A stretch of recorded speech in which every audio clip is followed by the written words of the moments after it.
Welcome to EdScoop TV. I'm Wyatt Kash, and I'm here today with Joe Campbell. Joe is the Education Technology Consultant with the Department of Education for the state of Connecticut. So, Joe, welcome to the program. Great, thank you for having me. So I know that one of the things that you've been fairly actively involved and part of what we've been doing here at the State Education Technology Directors Association's Annual Leadership Summit is talking about innovative initiatives. Tell me a little about what you're doing in the state of Connecticut in the way of innovative ideas. Sure, so in Connecticut we're doing a new initiative around mastery-based learning. So specifically, the focus right now is in mathematics.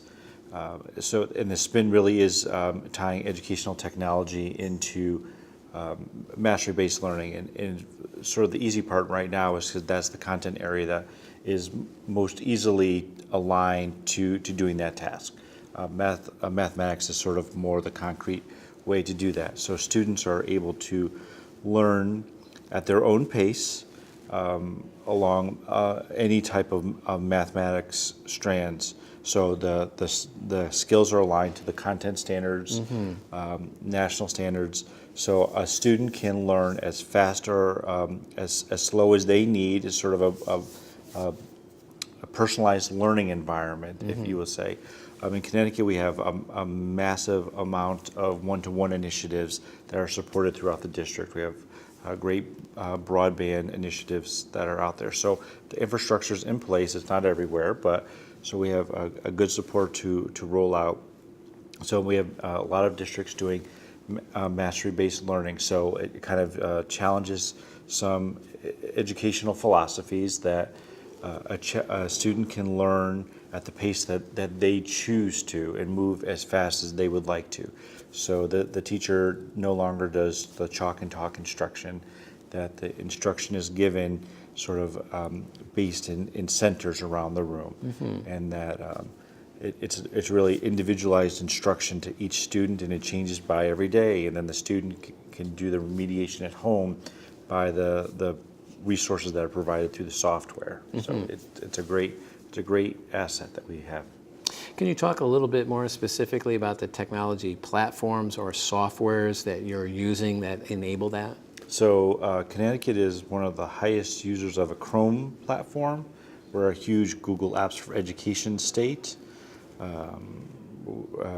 We just are a large consumer of that product.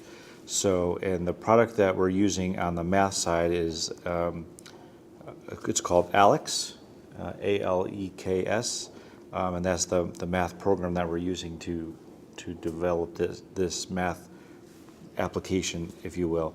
But the ALEKS program runs on anything. You can use it on your iPhone, you can use it on a Mac, a PC, it can run anywhere. So the benefit is it doesn't matter what you want, so you can use a Chromebook, which is the most inexpensive device. It will run on anything. Talk about your policies in general for bring your own devices or giving students devices, and in particular what you do to enable them to do their homework from home when they don't have access to broadband at the school. So we have pockets. We have a statewide network that's pretty robust. We have high speed bandwidth to every district across the state, so we're very fortunate in that regards. We have some initiatives in some districts, one in particular that I work with closely, which is the Connecticut Technical High Schools, that we acquire hotspots for students that are in need, and they check them out through the Library Media Center and they take them home. So if they don't have internet connectivity and there's a need that they show, then they can just take them out like a book or a resource. They check them out, they take them home, and that provides Wi-Fi at home.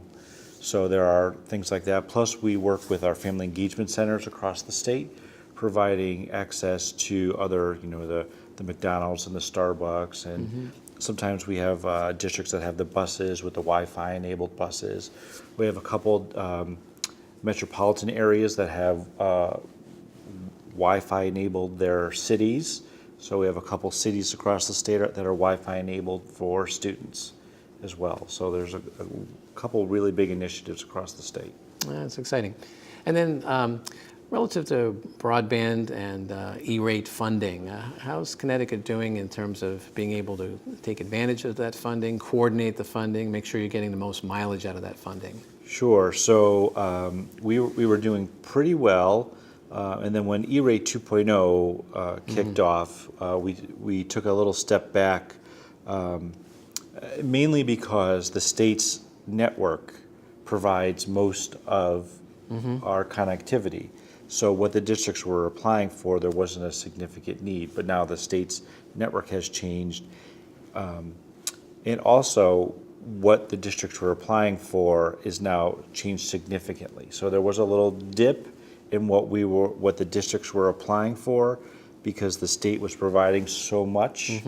But now there's an uptick with the Wi-Fi and the devices and infrastructure to support that. So there was a lull when 2.0 came out, but now we're supporting the districts with the whole Wi-Fi and wireless access points. So that's been an uptick, so our applications are up this year. Now I know there's been some discussion here about the impact ESSA will have when it fully kicks in, and there's a certain amount of wait and see, but what's your sense of how that will impact technology directors? I think there will be we are also in a wait and see, but I think there will be a great impact to technology directors. I think there are some needs assessments and surveying the impact of programs that will eventually come down to tapping on the shoulders of technology directors to come up with data points to validate some of the programs that are being rolled out. And I don't think that all of those conversations are happening at that point as of yet. So I don't think we're necessarily in the conversation as of yet with ESSA. I think they will soon find out that we need to be. So. And lastly, was there any idea or product that you saw while you were here that you got excited about that you think you'll be taking back with you and exploring further? There's always products that I take away. A new one that I saw that I liked, I saw, well, it's not new, their capabilities were new. I saw the Clever product, which was a good takeaway, which allows, it's sort of a scan, it's an OCR scan that the students do that allows them to connect into multiple, it's sort of like a single sign-on, but the leverages from the district is that there's no cost to the district. The ownership and the connectivity is relayed back onto the products to make it all work. So that was a really good spin-off that I took from that. And then some of it is, the overall is that the vendors are stepping up at the products that they're just developing. So finally, this year I see that there's a convergence of the items they're bringing to the table are finally making the switch from just being digitizing their existing products to now becoming valuable resources. So they're not taking their textbook and just slipping it through the scanner and calling it an educational resource. So now it's having other digital and audio resources and videos that are attached to that, which is what we've always been looking for. So those are finally coming through. Well, great. Well, Joe Campbell, thank you so much for spending some time with us, sharing some of the things you're doing in the state of Connecticut, and really appreciate sharing some of your insights with us. Great. Thank you for having me. Terrific.